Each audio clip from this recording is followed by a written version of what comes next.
Ce concerto, pour moi, il a beaucoup de qualités. D'abord des qualités de couleur. Je trouve que c'est un concerto qui met l'orchestre en valeur et qui met le soliste en valeur. Et qu'il n'y a pas que le soliste qui est en valeur ou que l'orchestre, mais il y a un bel équilibre, je trouve, d'organisation, de pensée.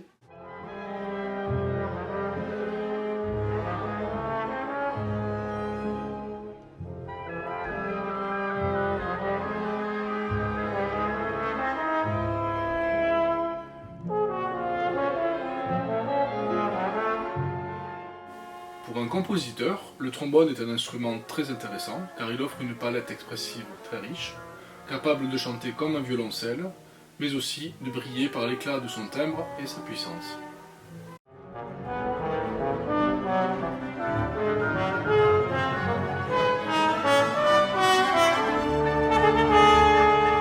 Ces trois mouvements qui ont des thèmes qui se reprennent, mais qui sont tous les trois assez différents. Un premier mouvement qui rythmiquement enchaîne des mesures qui se décalent, des pulsations qui se décalent.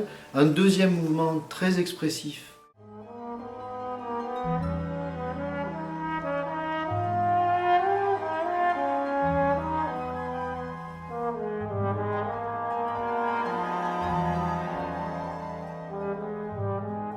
Deuxième mouvement, il y a un long crescendo avec un aboutissement qui se suffit à lui-même, donc il n'a pas besoin de le refaire. C'est vraiment une grande respiration, ce deuxième mouvement.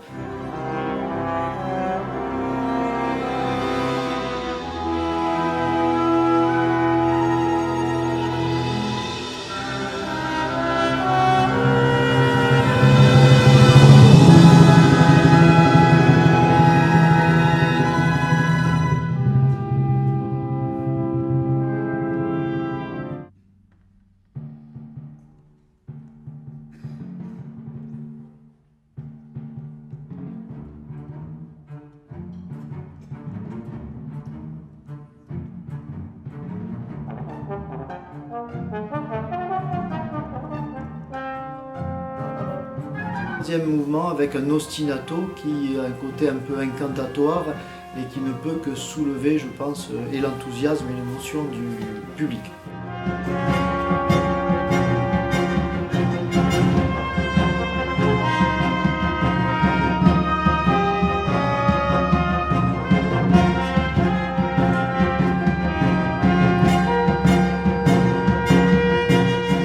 Nous avions déjà collaboré avec Mathieu auparavant dans des pièces avec trombone, et c'est vrai que j'ai toujours pensé que l'énergie rythmique, la richesse de l'harmonie ainsi que l'orchestration seraient autant d'ingrédients, de bons ingrédients pour mettre en valeur le trombone dans un nouveau concerto.